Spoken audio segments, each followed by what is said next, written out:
Bienvenidos a la serie Una autoridad política mundial. Estamos llevando adelante el estudio de Apocalipsis capítulo 17 en los símbolos de la mujer que cabalga sobre la bestia. Mirábamos en los capítulos anteriores temas que son de interés, como es la relación de iglesia-estado, vista la iglesia como una esposa ninfómana, y se explicó también sobre ello. Vimos también los orígenes modernos de la autoridad, y en el capítulo anterior, la crisis planetaria que favorecería la aparición de esta autoridad. En el presente capítulo, miramos la autoridad disputando terreno. Haremos un repaso rápido de lo esencial de lo que se vio hasta este momento. Algunos versículos que son clave, como este de Apocalipsis 17, versículo 17. Pues Dios ha puesto en sus corazones el ejecutar lo que Él quiso, que se pongan de acuerdo y den su reino a la bestia. Lo importante de esta descripción es que Dios ya vio el futuro, Él sabe lo que va a pasar y nos lo dice a través de la profecía bíblica. Y al revelarlo en Apocalipsis y dar las pautas para entender los significados de los símbolos, es bueno entonces que el creyente, el que confía en la palabra, pues siga el significado del símbolo y ver cómo va llevándose su cumplimiento. En este caso, que los reinos de la tierra se pongan de acuerdo y que le entreguen su reino y autoridad a la bestia, es algo muy significativo, pues esto lo estamos viendo hoy en su cumplimiento. ¿Con qué propósito? Nos lo dice Apocalipsis capítulo 13. Y que ninguno pudiese comprar ni vender, sino el que tuviese la marca o el nombre de la bestia o el número de su nombre. Notamos con ello que el conflicto terminaría, la historia de la tierra finalizaría con un conflicto de naturaleza comercial, económica. Esto es donde no se pueda comprar ni vender, excepto aquellos que estén marcados. Habíamos usado la ilustración de cuando se aplica la herradura caliente al animal para indicar la posesión del dueño. En este caso es algo similar, van a llevar una marca a aquellas personas que quieran seguir viviendo en el reino de Babilonia, comprando y vendiendo. Lógicamente surge la pregunta, ¿y esto cómo puede ser? Así fue como preguntó María Virgen al ángel Gabriel cuando él le revelaba de parte de Dios que lo que ella concibiría en su vientre, esto es, al niño Jesús, vendría del cielo. No sería por concurso humano. ¿Y esto cómo puede ser? Así también nos preguntamos nosotros, ¿cómo esto puede ser? Que se cumple lo que estamos leyendo de la profecía bíblica. Bien, Dios tiene instrumentos o vehículos que hacen cumplir la profecía. Vamos a ver a continuación, también en forma de repaso de lo que ya estudiamos, ejemplos de tales vehículos, ya sean políticos, económicos, militares, aún el azar, que hacen cumplir la profecía. Miremos acá, por ejemplo, 5 profecías que fueron reveladas antes de que se cumplieran. La primera, por ejemplo, la liberación israelita de la esclavitud egipcia. Cuando los israelitas escucharon este mensaje, se alegraron sobremanera. Pero he aquí que más bien vino lo opuesto. La dureza de parte de los esclavizadores sobre esta pobre gente, al hacerlos trabajar y hacerlos sangrar para que produjeran lo que los esclavizadores querían. Pues ¿cómo se podía cumplir esta profecía de que el pueblo sería liberado y parecía imposible? Pues Dios ya lo sabía y Él había revelado que lo haría a través de los azotes divinos o plagas que caerían sobre la tierra de Egipto, como miramos esa imagen alusiva. O aún la fractura del reino davídico, que en tiempos de David fue un reino glorioso, se expandió sobremanera, aún en tiempos del rey Salomón, en su buen tiempo, pero luego él se corrompió. Y entonces vino la profecía de que se fracturaría. Bien, ¿cómo se produciría esto? Aquí tenemos por medio del incremento de impuestos por parte del hijo de Roboam, del abuso económico. Y entonces allí el reino se fracturó. Una porción quedó para Roboam y las otras 10 tribus para su enemigo, el siervo de Salomón, Jeroboam. Y ahí miramos la imagen del meñique en forma abusiva, que si estos fueron la exacción, los impuestos del rey Salomón, esto es lo que a ustedes les viene, y miren más todavía. Esto fue lo que quiso decir allí Roboam. O la siguiente profecía, la caída del reino o del rey Acab y los perros lamiendo su sangre. Esto se lo dijo el profeta Elías a Acab al descubrirle el pecado de la sangre de Nabot. Bien, ¿cómo se produjo? El azar, que Dios lo vio o lo previó. Cuando una flecha perdida dio en el costado de Acab y él perdió sangre y así falleció y los perros lamieron su sangre. O la siguiente profecía. ¿Cómo se produciría el exterminio de la casa regia de Acab? Bueno, fue por medio de Jehú, un oficial del ejército de Acab, en una rebelión militar en la que él llevó adelante el exterminio de toda la familia de Acab. Él previamente había sido ungido para hacer semejante acción. O aún la profecía del nacimiento del Mesías. ¿Esto cómo se llevaría adelante? Fue por medio del empadronamiento por orden de Augusto César. Recordemos que en esos días aún Herodes, él consultó a los sacerdotes dónde nacería el Mesías de acuerdo a los oráculos. Y ellos respondieron correctamente, pero nadie sabía cómo podría llevarse adelante. Y fue mediante la orden de un pagano, del emperador Augusto César. Esto muestra entonces que Dios tiene maneras de hacer cumplir la profecía. Pues entonces lo mismo cabe ahora para el cumplimiento de lo que estamos estudiando, del dominio de la bestia sobre el planeta. Este punto va a ser interesante de recordar. También lo examinamos, lo hacemos rápidamente ahora. Fue cuando Peter Turkson, el 24 de octubre del 2011, publicó un folleto de 41 páginas que causó un impacto mundial, pero negativo dentro del Vaticano, por una reforma del sistema financiero y económico internacional en vista de una autoridad pública. Al punto que Turkson, miramos la imagen, este cardenal dijo estas palabras en un reportaje. El texto que él publicó no es un dogma. No nos perdonan haber puesto en duda el capitalismo liberal. Lo que hizo Turkson fue animarse a escribir sobre un asunto que hasta ese momento, desde el Vaticano, habían bajado ya la intensidad de las peticiones y urgencias. ¿A qué nos referimos?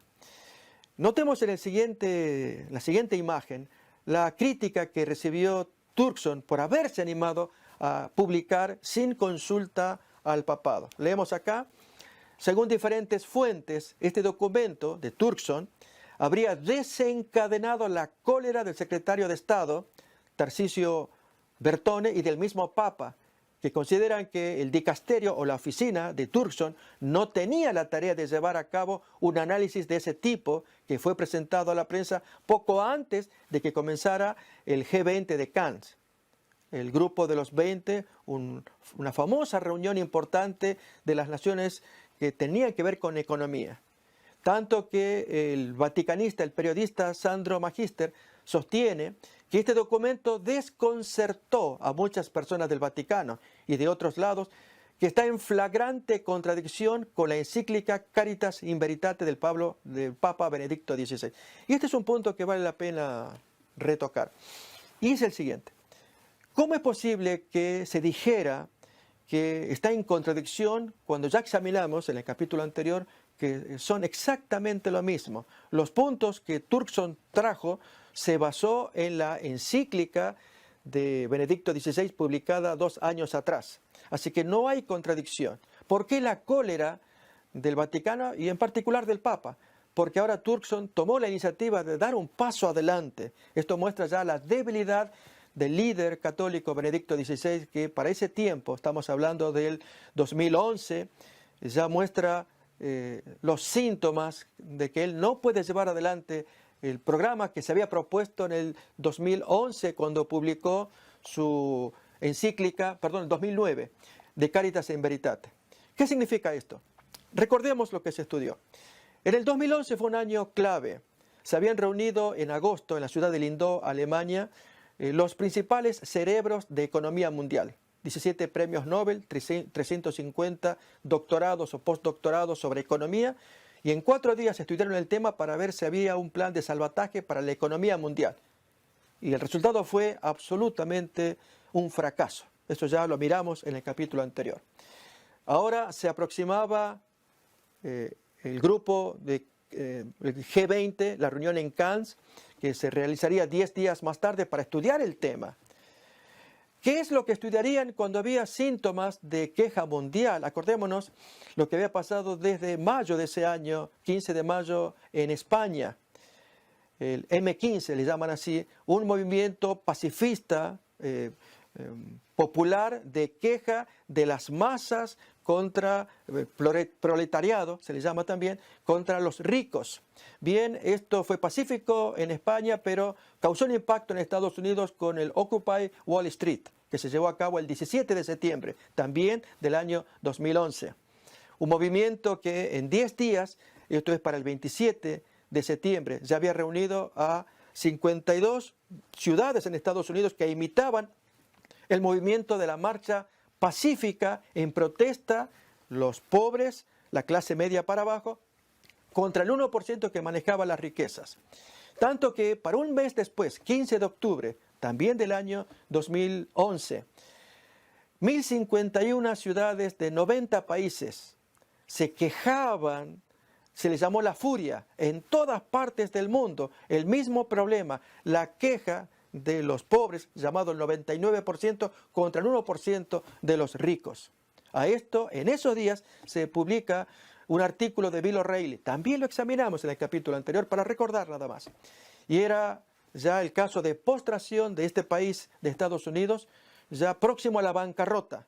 Por lo tanto, ¿quién puede salvar la economía mundial? Y allí es que Turkson se anima a escribir lo que Benedicto XVI, 2 años atrás, en el 2009, había dicho, que urgía la presencia de una autoridad política mundial que pudiera manejar la economía en crisis, buscando su saneamiento. Bien, esto fue lo que hizo Turkson, pero ¿qué es lo que le valió? El reproche de parte de sus jefes. Es extraño, ¿verdad? ¿Qué muestra esto?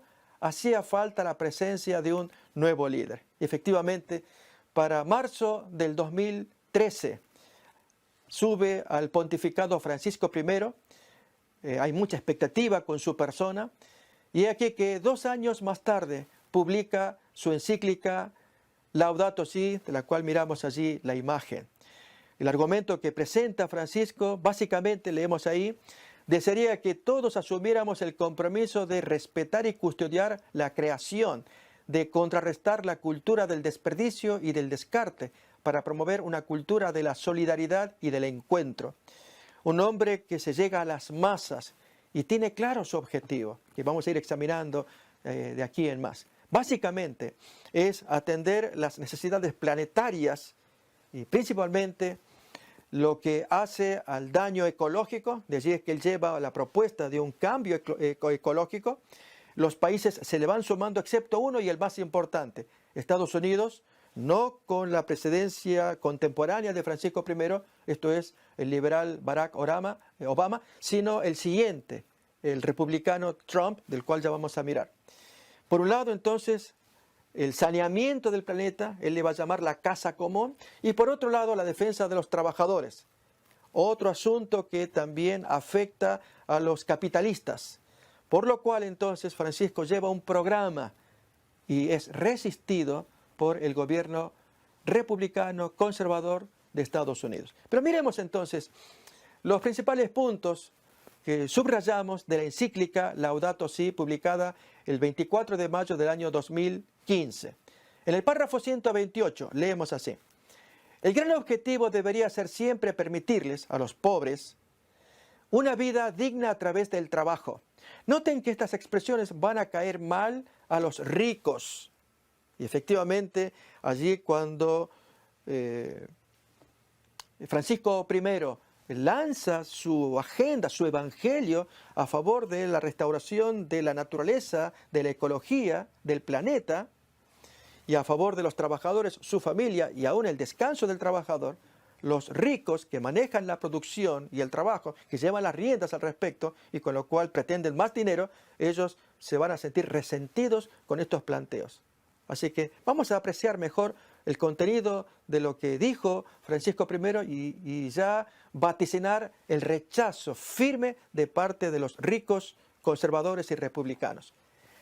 Pero la aparición de la economía ha propiciado un tipo de avance tecnológico en que se reducen los costos de producción al despedir a los trabajadores y reemplazarlos con máquinas. Esto es efectivamente lo que hacen los capitalistas. Les interesa más la producción, el dinero, y si es por medio de máquinas que reemplacen a los trabajadores, tanto mejor. Se gana más dinero y se evita todo este problema de gente a la cual hay que atender, e incluso sus quejas, y cuando se levantan sindicatos, cuanto más. Es un modo más como la acción del ser humano puede volverse en contra de él mismo. Noten ahora un planteo certero de Francisco contra los capitalistas. Dejar de invertir en las personas para obtener un mayor rédito inmediato mediante las máquinas es muy mal negocio para la sociedad. ¿Notamos?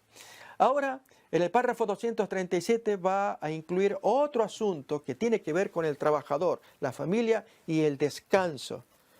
El capitalista preferiría hablar más bien del trabajo y que produzca y que trabaje 7 y si hubiera 8 días en la semana también, con tal de que produzca y así llega mejor dinero para el dueño.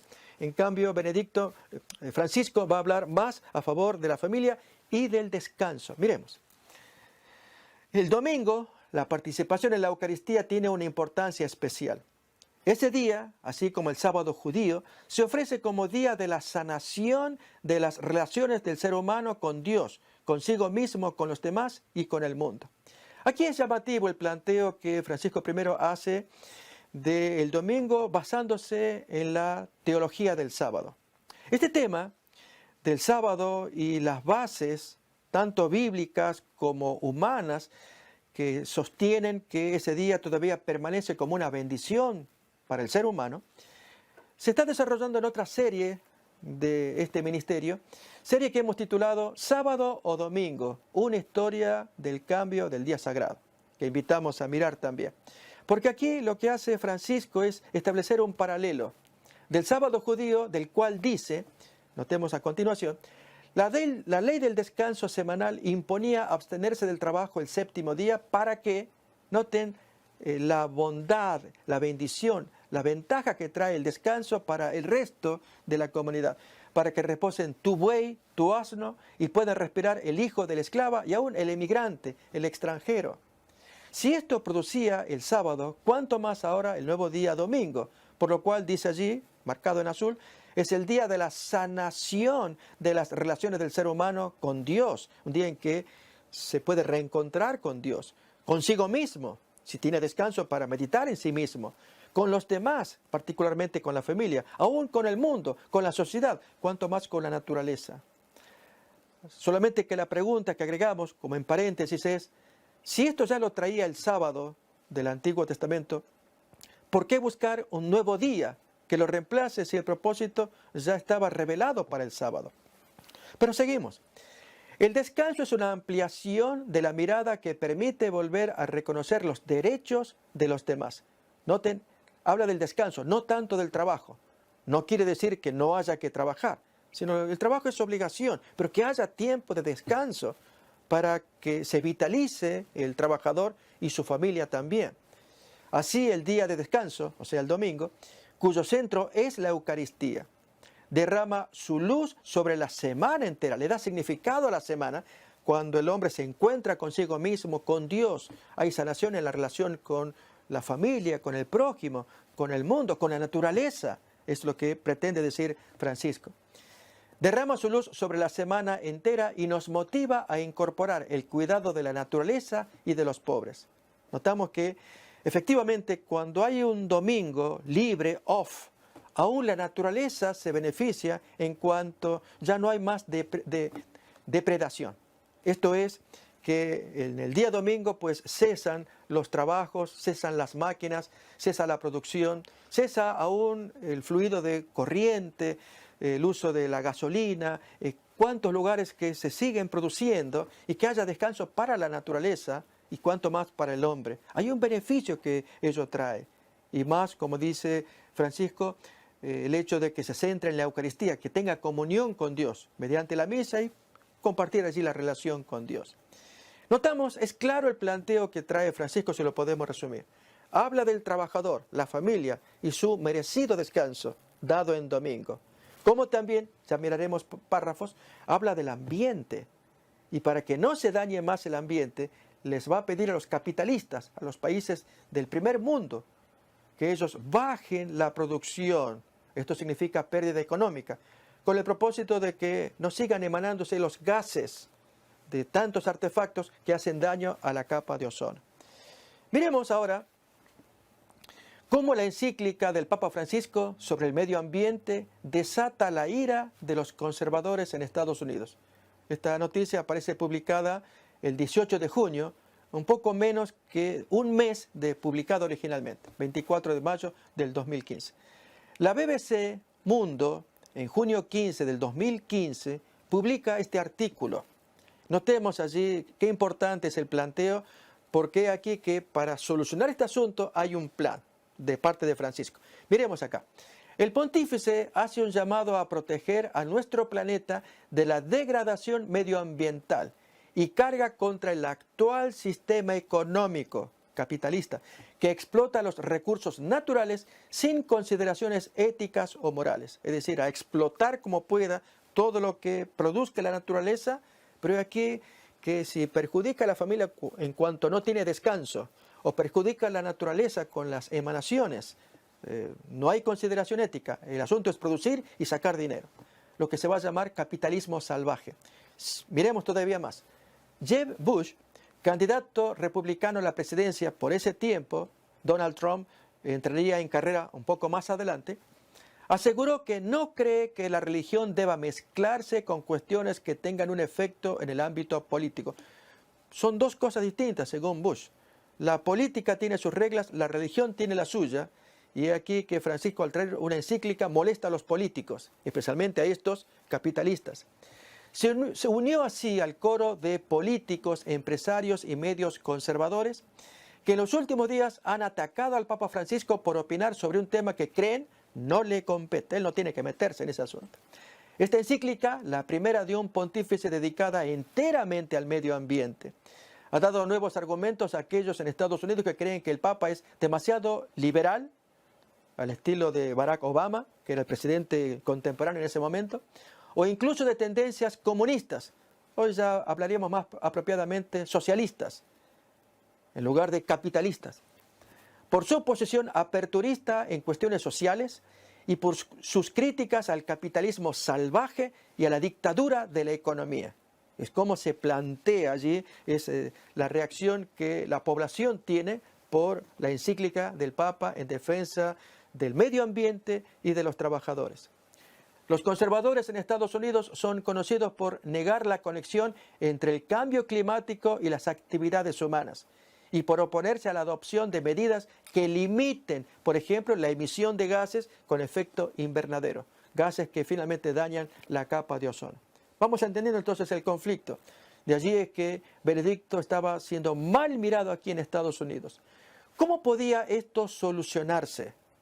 Pues, dije Benedicto, Francisco I, él es el agente que va a actuar en este momento. Y es dar un paso, visitar Estados Unidos. En medio de la crítica, en fin, de ese tiempo, calculemos mayo del 2015, cuando él va a hacer lo que miramos a continuación, la visita papal de Francisco I a Estados Unidos en septiembre de ese mismo año 2015. Desde el 22 al 27, él visitó acá el país de Estados Unidos. Miramos para el día 23, tuvo su bienvenida de parte del presidente Obama, lo visitó, en fin, allí el encuentro entre ambos líderes, luego el encuentro con obispos americanos y la canonización de un fraile acá que también luchó por los trabajadores, Junípero Serra, al finalizar el día 23. En el día 24, visitó el Congreso de los Estados Unidos acá de América. Pudo dirigirse allí y hablar a los congresistas. No es muy común, pero se le dio lugar y él pudo expresar sus pensamientos. Luego entonces, en los siguientes días, día 25, visitó las Naciones Unidas. Ya otros papas habían tenido su alocución. Recordemos desde Pablo VI en octubre del año 1965. Así fue también con Juan Pablo II, Benedicto XVI y ahora Francisco I. Bien, lo cierto es que siguen los días y las horas haciendo su visitación hasta que ya para el día 26 se dirige a Filadelfia y da una misa allí. ¿Por qué? Porque se iba a llevar a cabo un evento sumamente importante con el cual culmina su visitación. Y es el Encuentro Mundial de las Familias. Este fue un asunto sumamente interesante y querido por parte de la población. Él recibió una ovación sobremanera grande por defender la familia. Notemos, Francisco trae un plan, un evangelio, defender el medio ambiente, que haya un cambio climático de parte de los países que firmen acuerdos para no dañar más el planeta. Y por otro lado, defender la familia y al trabajador, y que incluya un descanso digno para él, como es en el día domingo. Esto es lo que él se trajo. Básicamente fue apreciado todo el planteo que trajo, no así de parte de sus enemigos, en este caso los republicanos.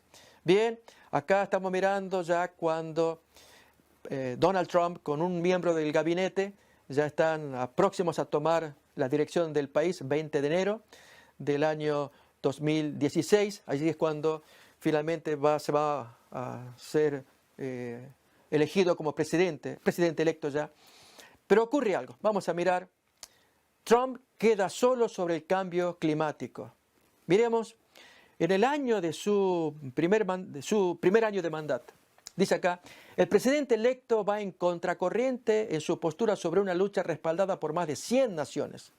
Como capitalista, que es conservador se le llama, republicano, lo cierto es que él está en contra de firmar o comprometerse en algo que signifique mermar la producción, para él es perder dinero, aunque esto traiga daño a la capa de ozono. Todos los demás países están de acuerdo bajo la tutela y liderazgo de Francisco I y que dio impulso con su encíclica Laudato Si. Dice más todavía, leamos. El presidente electo Donald Trump se quedó solo con su postura de negación del cambio climático, luego de que este mes entrara en vigor el Acuerdo de París, el cual ya había sido aceptado por 175 naciones, incluidos los Estados Unidos. Se lo había firmado en abril del año 2016. Ya estaba firmado, pero cuando entra en vigor, es decir, que reunir a todos los países, él es el único que se va a oponer. Notemos, la ratificación del acuerdo en Marrakech sumó 109 países, un porcentaje por encima del mínimo requerido para compromisos de este tipo. ¿Cuál era el argumento que Trump utilizaba? Esto lo había dicho en el 2002 en un Twitter. El concepto de calentamiento global lo inventaron los chinos para hacer que la industria estadounidense dejara de ser competitiva. Los dos grandes países capitalistas, que son potencia mundial, y en consecuencia países donde se produce el mayor consumo de artículos, hay producción y muchos de esos productos con emanaciones que dañan la capa de ozono. Pues se les pedía a ellos y tantos otros países capitalistas, mayormente del primer mundo, que aceptaran los acuerdos de bajar las emanaciones. Pues todos aceptaron, aún sorpresivamente China, faltaba Estados Unidos. Pero desde el 2012 Trump manejaba este concepto, que era un invento chino de hacer creer que las emanaciones se producen por actividades humanas para influir en Estados Unidos, que ellos bajaran también y estos siguieran manejando el mercado con sus ventas. Como dice acá, fue un invento chino para que la industria estadounidense baje y deje de ser competitiva. Lógicamente, los hechos dirán si ese pensamiento es correcto. Francisco I sigue adelante con su evangelio, lleva su encíclica. En una ocasión dijo esto: invito a todos a recibir con corazones abiertos este documento, el cual continúa la línea de la doctrina social de la Iglesia. Vamos a mirar a continuación unos párrafos de este documento, Doctrina Social de la Iglesia, que se firmó en el año 2004. Allí aparecen los postulados básicos que luego Francisco I toma y los lleva, los plasma en Laudato Si y los lleva por todos lados. Leamos pues entonces el documento social de la Iglesia, librado por el Pontificio Consejo Justicia y Paz. Recuerden que en el 2011 Turkson fue el que lanzó un documento importante desde este dicasterio Justicia y Paz. En el párrafo 285 leemos así: el domingo es un día que se debe santificar mediante una caridad efectiva, dedicando especial atención a la familia y a los parientes, así como también a los enfermos y a los ancianos. Párrafo 286. Las autoridades públicas tienen el deber de vigilar para que los ciudadanos no se vean privados por motivos de productividad económica. Acordémonos que son los capitalistas, los empresarios, aquellos que manejan grandes dineros y producciones, los ricos, los que por causa de la productividad económica ellos privan de descanso al trabajador, más bien que él produzca. Bien, leemos acá que las autoridades públicas tienen el deber de vigilar para que los ciudadanos no se vean privados por motivo de productividad económica de un tiempo destinado al descanso y al culto divino. Los patronos tienen una obligación análoga con respecto a sus empleados. Los cristianos deben esforzarse, respetando la libertad religiosa y el bien común de todos, para que las leyes reconozcan el domingo y las demás solemnidades litúrgicas como días festivos. Note, el consejo es que los cristianos pugnen, hagan presión a las autoridades civiles para que se reconozca el domingo como un día digno de que el trabajador lo pueda tomar y no ser despedido o amenazado por parte de su empleador que quiere que siga la producción, el trabajo en día domingo. Bien, miremos aspectos del movimiento de Francisco I en esta línea.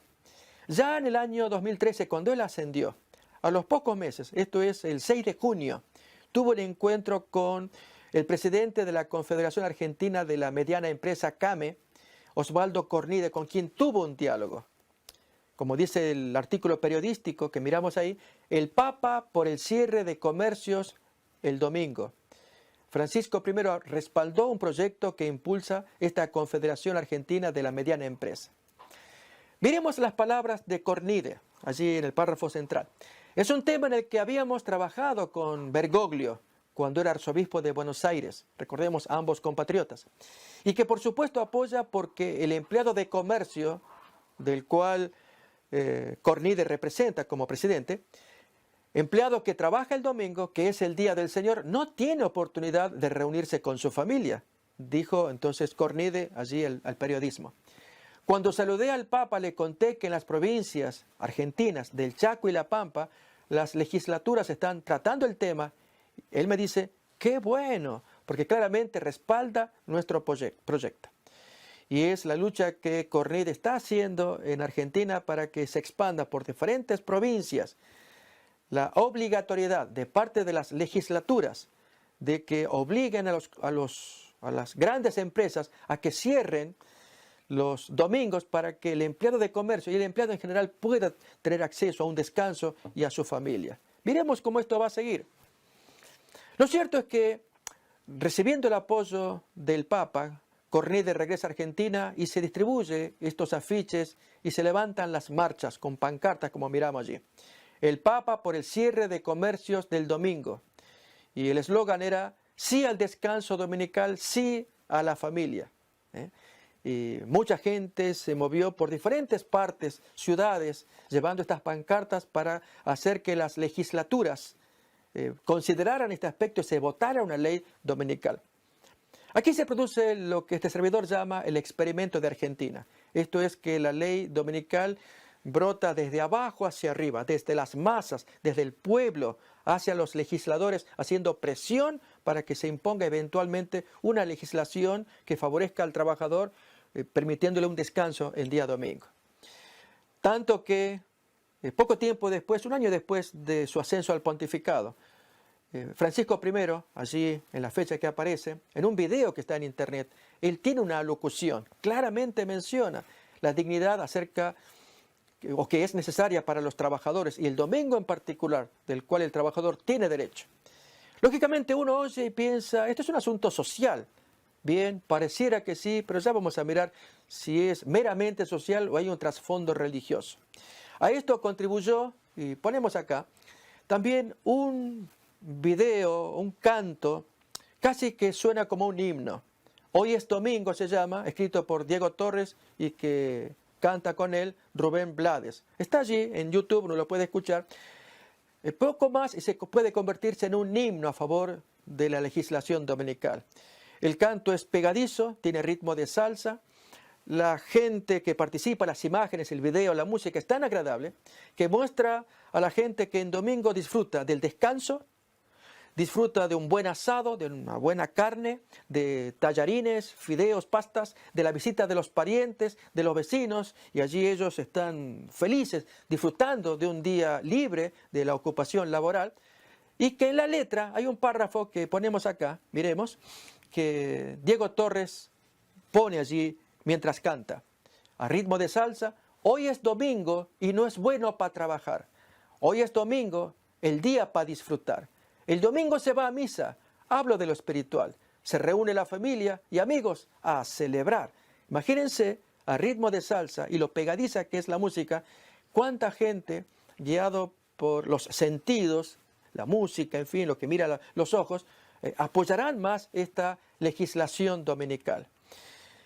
Veamos los efectos que produce en ambas partes, en el pueblo, la gente, el trabajador, como también en los supermercados que se oponen, las grandes compañías que manejan las producciones, las ventas, como también la legislación. Sirva como ejemplo aquí este informe de inconstitucional, se lo declara así, el descanso dominical en Rosario, pero no Villa Constitución. Esto pasa en la provincia de Santa Fe, Argentina. Es decir, esto muestra que el intento de legislación dominical provincial al menos no puede serlo porque en ciertas localidades funciona, en otras no. Miremos, la justicia santafesina declaró inconstitucional en Rosario, una de las ciudades de Santa Fe, la ley de descanso dominical que obligaba a los supermercados a cerrar los días domingos. El secretario general del SEC, Monti, aclaró que la medida no afecta a Villa Constitución ni a las otras localidades en donde se está aplicando. Y entonces los supermercados como Coto, miramos allí, equivale a Walmart, Carrefour y grandes compañías que manejan allí productos a la venta y empleados también. Ellos, al verse presionados para cerrar un día de mucha venta y de trabajo, pues no están a favor de esta ley. Pero aquí que entonces ocurre un fenómeno, la presión del pueblo sobre los legisladores y aún sobre los supermercados y grandes compañías capitalistas, como leemos en la nota de abajo.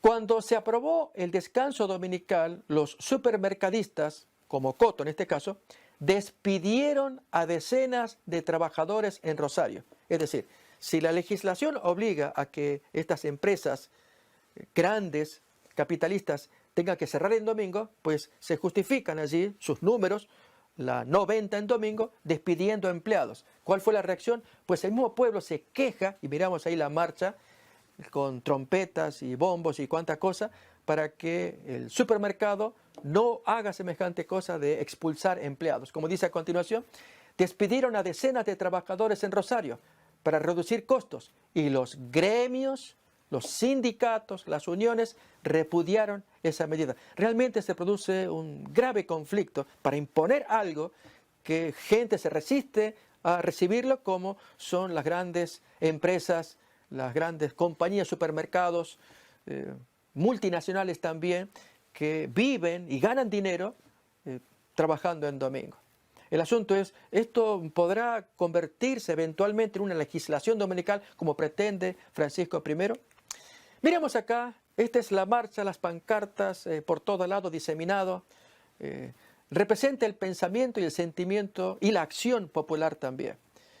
Tanto que ya en otros países, en el caso de España, aún a principios de los 1900, había pasado.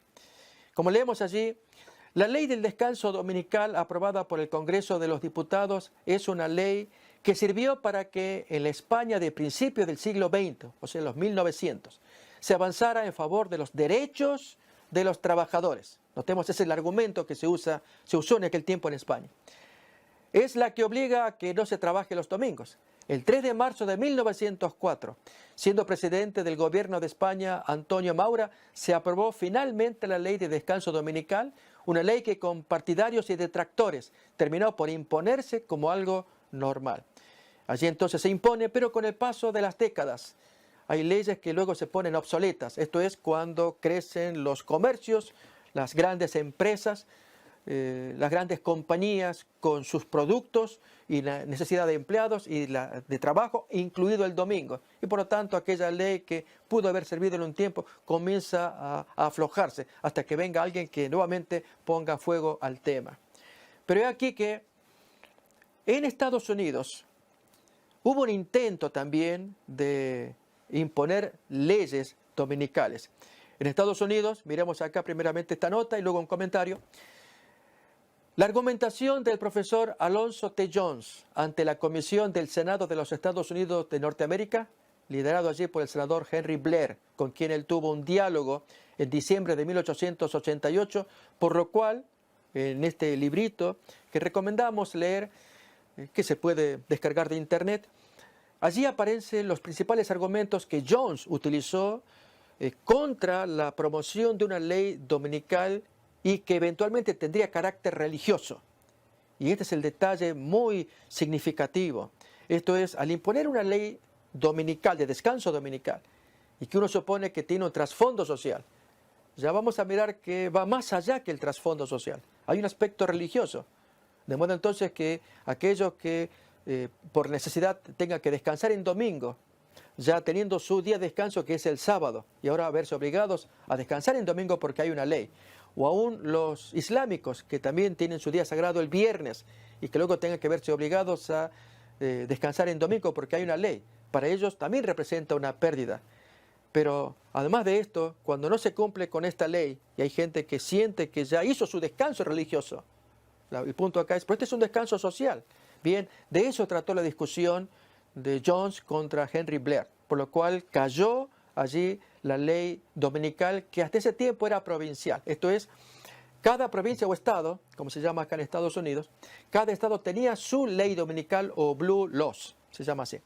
Y es que aquí funcionaba de una manera, pero en otra provincia funcionaba de otra manera, en otra de otra manera. De modo que lo que aquí se penaliza, una violación dominical, aquí no lo es. Aquí es normal hacerla. Y lo que aquí se penaliza, aquí no lo es, etc. Entonces, había que unificar la ley y hacerla nacional o federal, no provincial o estatal. Entonces, de eso trató este proyecto de ley dominical de Henry Blair y que esto fue desarmado por el aporte de Alonzo Jones.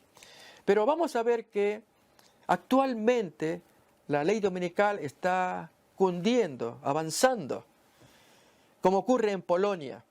El 30 de enero de este año 2018, el presidente Duda de Polonia, él firmó ya la ley dominical nacional, pero con ciertas características. Miremos ahí un poquito, vamos a leer. Dice allí, el presidente de Polonia promulgó el martes una ley que limita ampliamente las actividades comerciales los domingos, argumentando que la medida beneficiará la vida familiar de los trabajadores. En 2 párrafos más agrega, a partir del 1 de marzo, las tiendas y mercados deberán cerrar 2 domingos al mes a lo largo del año 2018. Notemos que para el 2019, solo un domingo al mes estará abierto, 3 domingos van a estar cerrados. A ver otra vez, en el 2018, 2 domingos cerrados, en el 2019, 3 domingos cerrados y en el 2020 los 4 o 5 domingos ya quedarán cerrados. Será una ley completa. Ahora se están acomodando para a ver cómo la medida avanza y especialmente la reacción de los supermercados. Notemos la reacción violenta en Argentina, que los supermercados no aceptan esta medida y sin embargo vamos a ver esto cómo cunde en otros países. Pero miremos acá esta gran situación que hay entre Francisco I con su evangelio, su Laudato Si, y la resistencia que pone el actual presidente de Estados Unidos, Donald Trump, cuya actitud no cambia frente a Laudato Si, a la invitación de que los países se sometan, firmando acuerdos y cumpliéndolos, a mermar la producción para que cesen las emanaciones y haga menos daño a la capa de ozono. Miremos lo que dijo Francisco I ante esa resistencia. El Papa Francisco advierte que el mundo está al borde de un suicidio. Si no se actúa rápidamente, todo esto va a colapsar. El planeta no da más. ¿Saben? A esto viene a colación un pensamiento de la palabra de Dios que quisiera compartir. Aparece en Apocalipsis capítulo 11. No imaginamos, no sabemos si Francisco conoce este texto, no lo ha citado al menos, pero muestra claramente que Dios castigará a aquellos que destruyen la tierra. Capítulo 11 de Apocalipsis, versículo 18, leo así. Y se airaron las naciones y tu ira ha venido, y el tiempo de juzgar a los muertos y de dar el galardón a tus siervos los profetas, a los santos y a los que temen tu nombre, a los pequeños y grandes, y de destruir a los que destruyen la tierra. Apocalipsis capítulo 11, versículo 18. Esto muestra entonces que Dios va a cumplir lo que Él está diciendo, se está destruyendo la tierra. Y Francisco I está advirtiendo de este problema gracias a estudios científicos y pruebas que se traen, las cuales, lógicamente, Trump desmiente o contradice. Miremos que se llama documento histórico al acuerdo logrado, el Acuerdo de París se llama. Miremos acá. El primer ministro del Reino Unido, David Cameron, celebró el acuerdo logrado en París, al que calificó como un enorme paso para asegurar el futuro del planeta. Este acuerdo significa que todo el mundo ha firmado para asumir su parte en la detención del cambio, del deterioro climático. El Acuerdo de París pues se llevó a cabo en abril 22 del año 2016 con 193 países que lo firmaron, excepto Estados Unidos. No solamente que no firmó, miremos todavía más. Trump retira a Estados Unidos del Acuerdo de París contra el cambio climático. Él no va a participar más en discusiones, directamente no se sienta más a tratar el tema.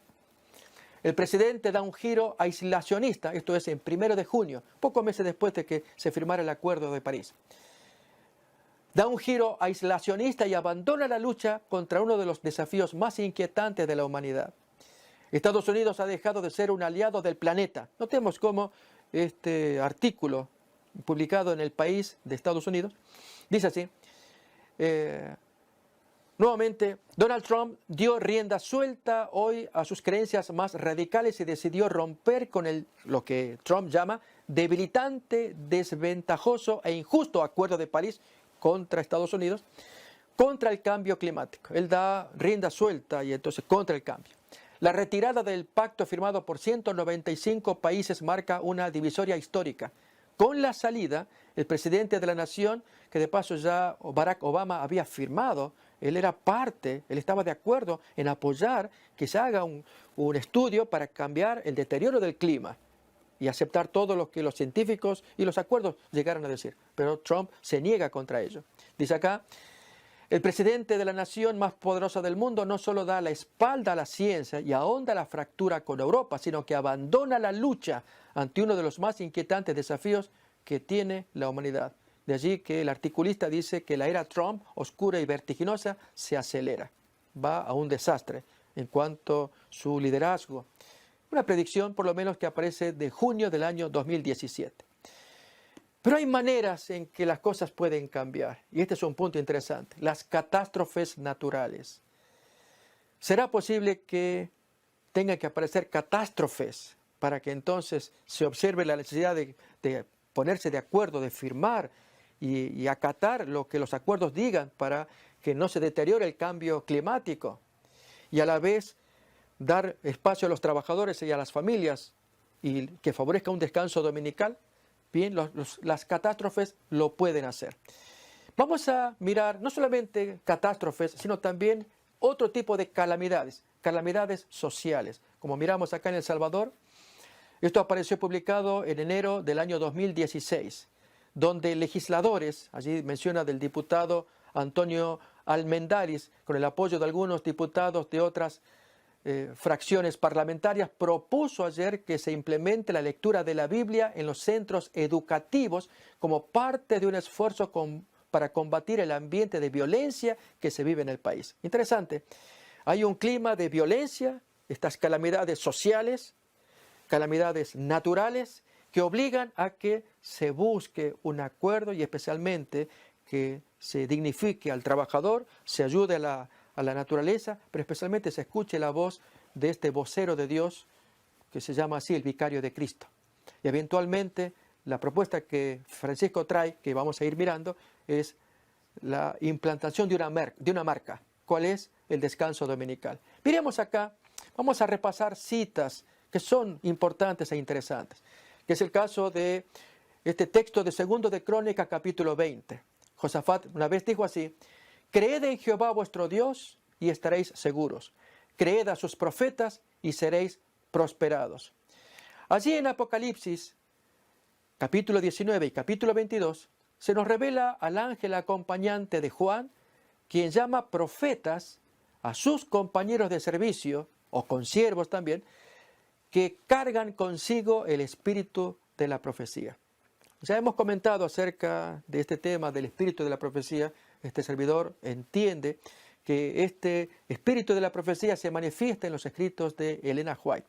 Y en uno de sus libros, varios que ella tiene, dijo cosas que son sumamente interesantes, y al ver la tendencia del fenómeno que está ocurriendo actualmente, del movimiento de las naciones, las calamidades que se están produciendo también, más el desorden social, el desastre ecológico, la propuesta de un día off para la familia y para el mundo también, un día verde, se le llama así, o un día ecológico como es el domingo, veremos a la luz de este pensamiento que leemos a continuación, si no estaremos ya prácticamente al borde de que estas cosas se cumplan. Leemos ahí de Elena White: cuando los Estados Unidos, el país de la libertad religiosa, se una con el papado para forzar la conciencia y obligar a los hombres a honrar el falso día de reposo, o domingo, los habitantes de todo el país del globo serán inducidos a seguir su ejemplo. De acuerdo a este pensamiento, va a comenzar con Estados Unidos. Ahora actualmente es un laboratorio en Polonia, que va a llevar su tiempo hasta que sea algo completamente nacional. Pero aquí este pensamiento nos dice que Estados Unidos va a producir el efecto dominó. Esto ya ocurrió en el año 2008, acordémonos con Lehman Brothers, cuando cayó la economía acá en Estados Unidos y tuvo efecto dominó a nivel mundial. El gran desastre del año 2008 y en adelante. Dice otro pensamiento de Elena White: las naciones extranjeras seguirán el ejemplo de los Estados Unidos. Aunque este país va a la cabeza, la misma crisis sobre la controversia entre el sábado y el domingo afectará a nuestro pueblo en todas partes del mundo. Este servidor que está dando el tema se solidariza con mis compañeros adventistas del séptimo día en Polonia, cuando ellos también se vean obligados a hacer algo que por mandato presidencial primeramente y luego social se impondrá un descanso obligatorio, cuando ya el que se guía por la palabra de Dios tiene su descanso guardando el séptimo día de la semana o sábado. Pero vamos a ver acá, este es el párrafo que importa, lo que está subrayado, lo que importa retener. Los países del globo seguirán el ejemplo de los Estados Unidos. El punto interesante es que hoy Estados Unidos se resiste, el gobierno de Estados Unidos, Donald Trump, se resiste a seguir las indicaciones del Papa. Dicho de otra manera, a entrar en el aro. No lo está haciendo.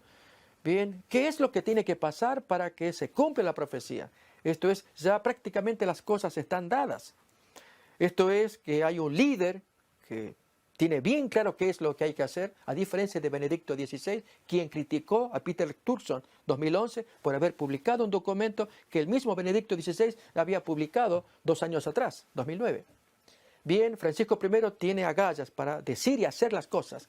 Y en este caso se presenta como un enemigo del capitalismo americano, defiende el socialismo, esto es, las naciones, que haya una familia de naciones, salvar el planeta, salvar la familia y salvar el descanso para el trabajador. ¿Cuál es? El domingo, según él. Vamos a ver entonces, en estos pensamientos que leemos a continuación, para recibir más luz de lo que estamos escuchando.